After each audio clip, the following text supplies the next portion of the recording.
1 February 2025 पासून सोन्याचे भाव फिक्स होणार. आता सोनं खरेदी करणाऱ्यांसाठी एक महत्त्वाची बातमी समोर आली आहे. 1 फेब्रुवारीला केंद्रीय अर्थसंकल्प जाहीर होणार आहे. अगदी 5 मिनिटापूर्वीच भारताचे पंतप्रधान नरेंद्र मोदी यांनी सोन्याचे नवीन भाव जाहीर केलेत. अर्थसंकल्पाचं बजेट जाहीर होण्यासाठी अगदी 2च दिवस राहिले, पण त्या अगोदरच पंतप्रधानांनी नवीन भाव जाहीर केले. त्यामुळं सराफ बाजारामध्ये आता तणावाची परिस्थिती निर्माण झालेली पाहायला मिळाली. गेल्या आठवड्याभरापासून आपण सर्वांनीच पाहिलं असेल, सोन्याचे आणि चांदीचे भाव हे वाढतच होते. पण आता 1 फेब्रुवारीपासून सोने आणि चांदीचे भाव हे फिक्स होणार आहे. पूर्वीसारखे हे भाव बदलणार नाहीत. 2 दिवसानंतर अर्थसंकल्पाचं बजेट जाहीर होणार. त्यानंतर सोन्याचे भाव पूर्णपणे बदलणार आहेत. 18 कॅरेट सोनं असो किंवा 24 कॅरेट असो किंवा 22 कॅरेट असो, याचे दर आता सरकारने अगोदरच फिक्स केले आहेत. सोने आणि चांदीचा भाव कंट्रोल करण्यासाठी केंद्र सरकारने हा महत्त्वाचा निर्णय घेतला आहे.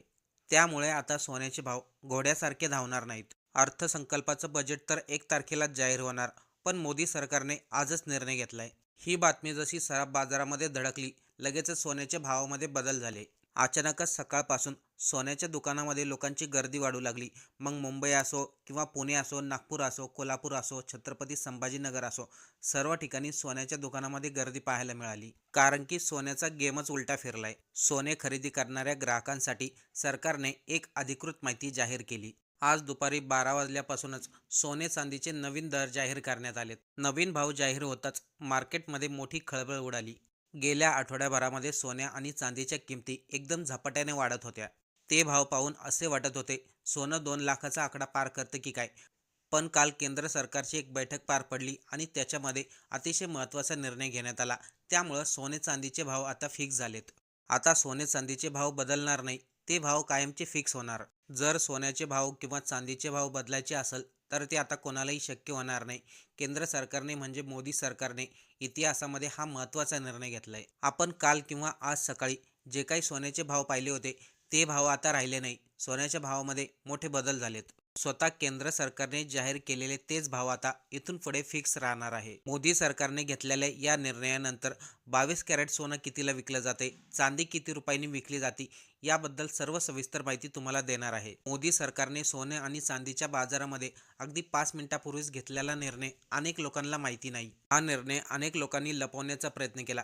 काही ठिकाणी अजून जुन्या भावातच सोनं विकलं जातंय. नवीन सोन्याचे भाव काय आहेत, तुम्ही आता लगेच पाहून घ्यायचे आहेत. आता बघा, 31 मार्चपर्यंत सोने आणि चांदीच्या भावामध्ये मोठी उलथापालथ होणार आहे. त्यामध्येच केंद्र सरकारने महत्त्वाचा निर्णय घेतलाय. सोन्याचे भाव हे कायम स्थिर राहावेत, ते जास्त वाढू नयेत, जेणेकरून सर्वसामान्य व्यक्तींना सोनं खरेदी करता यावं. फक्त आजचे सोने आणि चांदीचे ताजे भाव पाहून तुम्ही लगेच व्हिडिओ बंद करू नका. कारण की अर्थसंकल्प 1 तारखेला जाहीर होणार आणि त्यानंतर सोन्याच्या भावात मोठी उलथापालथ होणार.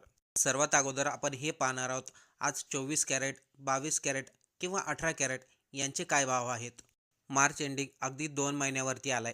मार्च एंडिंगपर्यंत सोन्याचे भाव कसे राहणार आहेत, मार्च 31 पर्यंत सोने आणि चांदीचे भाव कसे राहणार, केंद्र सरकारने नेमकं कोणते भाव फिक्स केले आहेत, सर्व सविस्तर माहिती आता तुम्हाला सांगणार आहे. जर तुम्हाला सोनं आणि चांदीच्या खरेदीमध्ये नफा मिळवायचा असेल, स्वतःचं नुकसान करून घ्यायचं नसेल, तर चुकूनही हा व्हिडिओ मध्येच बंद करू नका. कारण की आता अतिशय महत्त्वाची माहिती सांगणार आहे. सर्वात अगोदर आपण हे पाहणार आहोत, केंद्र सरकारने आज एक महत्त्वाचा निर्णय घेतलाय. अर्थसंकल्प 1 फेब्रुवारीपासून जाहीर होणार. मग आज 22 कॅरेट असो किंवा 24 कॅरेट असो किंवा 18 कॅरेट असो, याचे ताजे भाव काय आहेत, हे सर्व आपण जाणून घेणारच आहोत. पण अचानक वाढत असलेल्या सोन्यामध्ये घसरण का चालू झाली, याच्या पाठीमागचं मूळ कारण काय? केंद्र सरकारने म्हणजे मोदी सरकारने असा कोणता मोठा निर्णय घेतलाय की त्याचा परिणाम थेट सोन्या चांदीच्या बाजारावरती झालाय? सकाळपासूनच अचानक सोन्याच्या दुकानामध्ये लोकांची प्रचंड गर्दी वाढायला सुरुवात झालेली आहे. सध्याच्या परिस्थितीमध्ये मार्केटमध्ये जो बदल झालेला आहे, त्या पाठीमागे एक धक्कादायक आणि गुपित कारण दडलेलं आहे. ते कारण म्हणजे काही मोजकी व्यावसायिक किंवा बिझनेसमॅन लोक जास्त प्रमाणामध्ये सोनं खरेदी करून ठेवत होतं आणि त्याचा परिणाम सोन्याच्या बाजारावरती होत होता. ही गोष्ट मात्र केंद्र सरकारच्या लक्षात आली आणि त्यांनी महत्त्वाचा निर्णय घेतला, जेणेकरून सोन्याच्या भावामध्ये जास्त वाढ होणार नाही. आता वेळ वाया न घालता आजचे सोने आणि चांदीचे ताजे भाव काय आहेत, ते तुम्हाला आता सांगणार आहे. त्यामुळं सर्वांनी लक्ष देऊन ऐका.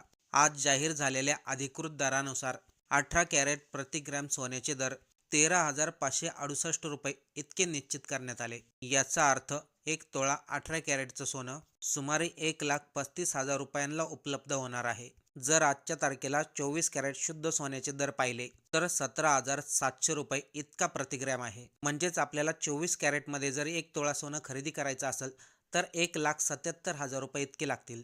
पण सर्वात जास्त खरेदी केली जाते ती 22 कॅरेटमध्ये. जर आपण आत्ता आणि आज 22 कॅरेट सोनं खरेदी करायला गेला तर प्रति ग्रॅम आपल्याला 16,118 रुपये द्यावा लागतील. म्हणजे 22 कॅरेटमध्ये जर आपण 1 तोळा सोनं खरेदी करायला गेलात तर आपल्याला 1,61,810 रुपये लागतील. या दरम्यान चांदीच्या किमतीने देखील मोठी झेप घेतली आहे. सध्या चांदीचे दर 3,85,000 रुपये प्रति किलो आहे. काही महिन्यापूर्वी चांदी प्रति ग्रॅम अवघ्या 100 रुपयांनाच मिळायची, पण गेल्या 2-3 महिन्यामध्ये चांदीच्या दरामध्ये दुपटी आणि तिपटीने वाढ झाली. खरं तर दिवाळीनंतरच सोने आणि चांदीच्या दरामध्ये भाव वाढण्यासाठी सुरुवात झाली होती. सुरुवातीला दोन्ही दरांमध्ये घसरण झाली होती. अपेक्षा होती लोकांना सोने चांदीचे दर कमी होतील, पण कमी होण्याऐवजी ते दुपटीने वाढत गेले. आता बरीचशी लोक म्हणत आहे 2 तारखेला केंद्र सरकार अर्थसंकल्प बजेट जाहीर करणार आहे. त्यानंतर सोन्याच्या भावामध्ये मोठी घसरण पाहायला मिळेल. त्याचं कारण म्हणजे 31 मार्चला अवघे 2च महिने राहिलेत. 31 मार्च 2026 पर्यंत वर्षाच्या अखेरीस दर कशा पद्धतीने राहतील या गोष्टीकडे सर्वांचं लक्ष लागलेलं आहे.